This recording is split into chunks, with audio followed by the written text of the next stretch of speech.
तरीका नहीं है सिर्फ और सिर्फ इनके ऊपर बमबारी करने का। लेकिन ईरान की तरह हूथी या यमन उतना पावरफुल भी नहीं है ना कि ये कितने दिन यहां इसको चोक करके रख पाएंगे। पावरफुल होने की जरूरत नहीं है जी।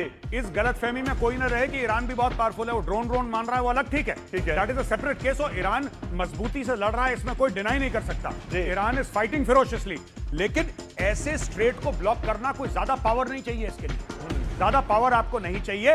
और हूथियों के पास वो पावर है कि यहां से हूथियों ने मिसाइल मारी थी और वो सीधा इजराइल में जाके गिरी थी, आपको पता होगा 2 हफ्ते पहले। बिल्कुल। अगर इनके पास इतनी मिसाइल हैं जो हजारों किलोमीटर दूर जाके इजराइल पे गिर सकती हैं, तो क्या इनके पास ये पावर नहीं है कि ये 24-28 किलोमीटर का ये बाबल मंदिर ब्लॉक कर दें? मतलब मैं ये भी समझना चाह रहा हूं कि इधर से लाल सागर को यहां पर चोक कर दिया, उधर से हॉर्मुज बंद है। गौरव 2 हफ्ते के लिए बंद करना है बस। जी, क्या होगा फिर 2 हफ्ते बंद कर दिया क्या होगा? यानी कि 30 से लेकर 32% पूरे विश्व का जो एनर्जी सप्लाई है वो बंद हो जाएगा।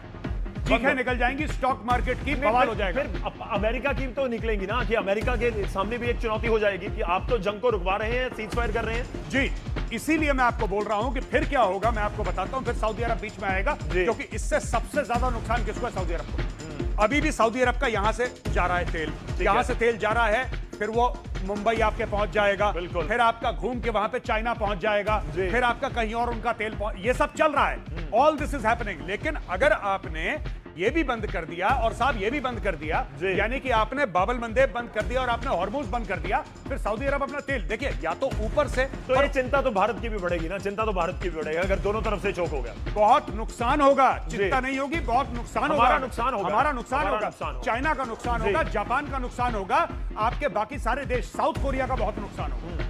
सऊदी का अकेला नुकसान नहीं है। इस बीच एक बड़ी खबर आ रही है, मैं उसका रुख करूंगा। ईरान के खिलाफ अमेरिका ने तीसरा एयरक्राफ्ट कैरियर तैनात करने की तैयारी कर ली है।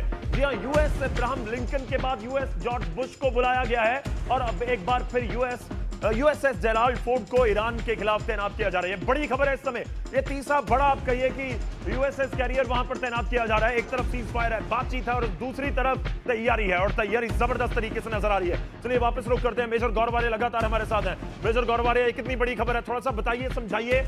मैं तो ये सोच रहा था कि सीज फायर हो गया, मैं तो ये सोच रहा था कि अब तो वापस जाने का टाइम आ गया, ये तो और भेजे जा रहे हैं। देखिए मैं आपको बताता हूं, अगर आप ये माने कि 20 जहाज होते हैं एक स्क्वाड्रन में, मोटा मोटी मैं आपको बता रहा हूं जी, तो एक एयरक्राफ्ट कैरियर के ऊपर 4.5 फाइटर स्क्वाड्रन, ज्यादा फायर पावर, ठीक है, करीब 15 स्क्वाड्रन्स एयरक्राफ्ट की, फ्रॉम एयरक्राफ्ट कैरियर्स, लगभग 15 स्क्वाड्रन्स।